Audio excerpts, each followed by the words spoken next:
जय श्रीमन नारायण।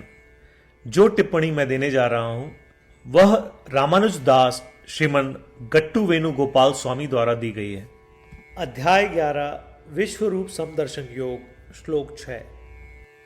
पश्य आदित्यान् वसून् रुद्रान् अश्विनौ मरुतस्तथा बहूनि अदृष्टपूर्वाणि पश्य आश्चर्याणि भारत।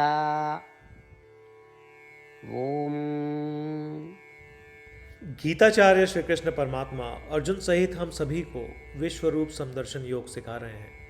परमात्मा कह रहे हैं, अर्जुन मेरे सार्वभौमिक दिव्य रूपों में आदित्यों, वसुओं, रुद्रों, अश्विनी देवताओं और मरुतों को देखो, और इनके अलावा अर्जुन असंख्य आश्चर्यों को देखो जिन्हें तुमने पहले कभी नहीं देखा या सुना है। जैसे श्री कृष्ण परमात्मा अर्जुन को अपना विश्व रूप या सार्वभौमिक रूप दिखा रहे हैं, जिसमें 12 आदित्य, 8 वसु, 11 रुद्र, 2 अश्विनी देव, 19 मरुद्रण और कई अन्य अद्भुत चीजें हैं।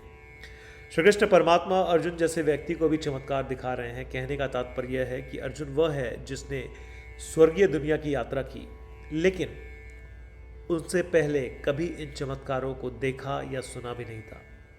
आइए हम श्री कृष्ण परमात्मा के स्वरूप के बारे में सोचें, जिनमें आदित्य, वसु, रुद्र, अश्विनी देवता और मरुद्रण मौजूद हैं। श्री कृष्ण परमात्मा या श्रीमन नारायण के प्रति समर्पण करके अपने जीवन को सार्थक बनाने का प्रयास करते हुए आइए हम श्री कृष्ण परमात्मा के शब्दों को श्लोक के रूप में दोहराने का प्रयास करें। पश्यादित्यान् वसून् रुद्रान् अश्विनौ मरुतस्तथा बहूनि अदृष्टपूर्वाणि पश्य आश्चर्याणि भारत।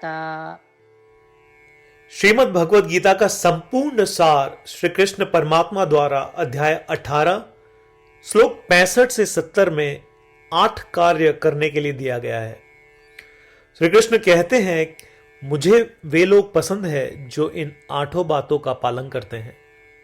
मैं उन भक्तों की हर प्रकार से रक्षा करूंगा। श्री कृष्ण परमात्मा द्वारा बोली गई संपूर्ण भगवद गीता को सुनने के बाद अर्जुन कहते हैं, करिष्ये वचनम तव, जिसका अर्थ है, कृष्ण मैं वैसा ही करूंगा जैसा आप कहेंगे। यही कारण है कि श्री कृष्ण ने अर्जुन को सभी प्रकार की सफलताएं और जीत प्रदान की है। आइए परमात्मा को वचन दे कि हम इन 8 कर्मों का पालन करेंगे। ऐसी कोई पूजा, तप या यज्ञ नहीं है जो परमात्मा को यह शब्द देने से बढ़कर हो। मैं कहूंगा कि ये 8 प्रतिज्ञाएं हमें करनी चाहिए। कृपया आप सभी इन्हें अपने दिल और दिमाग में सोचें। इस प्रकार श्री कृष्ण को अपना वचन देते हुए आइए हम सभी श्री कृष्ण के सुंदर चेहरे को खुशी से चमकते हुए देखें और आनंद का अनुभव करें। जय श्रीमन नारायण। ये है हमारे 8 वचन। हमारा पहला वचन, हे श्रीमन नारायण, जैसा आपने निर्देश दिया मैं हमेशा आपका ध्यान करूंगा और आपके बारे में सोचूंगा। हमारा दूसरा वचन, हे श्रीमन नारायण, जैसा कि आपने सलाह दी मैं हमेशा आपका भक्त रहूंगा।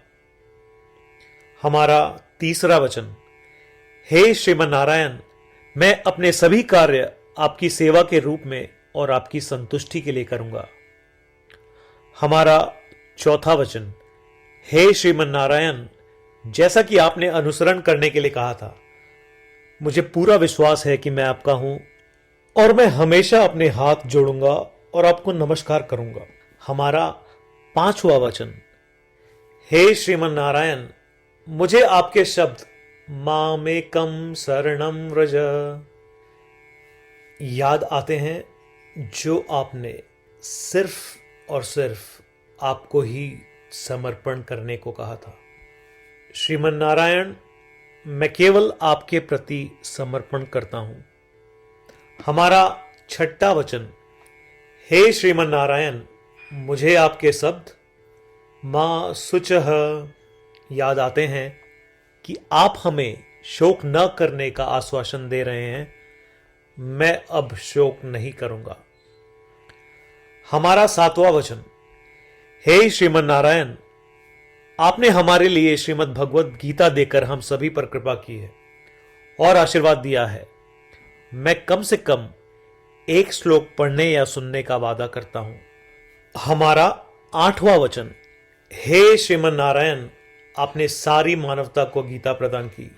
मैं गीता में आपके दिव्य शब्दों को उन भक्तों तक फैलाने का प्रयास करूंगा जो गीता से अपरिचित हैं।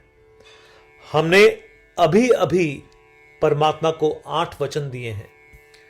प्रतिदिन श्रीमन नारायण को यह वचन देना कि हम वैसा ही करेंगे जैसा वे कहेंगे, अपने आप में एक महान पूजा है। आइए हम उसे अपने अटल विश्वास के साथ अपना वचन दें। श्रीमन नारायण करिष्ये वचनम तव, जिसका अर्थ है, श्रीमन नारायण, मैं आपके निर्देशों के अनुसार कार्य करूंगा। सर्वम श्री कृष्णार्पणमस्तु। जय श्रीमन नारायण। पश्य आदित्यान् वसून् रुद्रान् अश्विनौ मरुतस्तथा बहूनि अदृष्टपूर्वाणि पश्य आश्चर्याणि भारत। ओम पश्यादित्यान् वसून् रुद्रान् अश्विनौ मरुतस्तथा बहूनि अदृष्टपूर्वाणि पश्याश्चर्याणि भारत।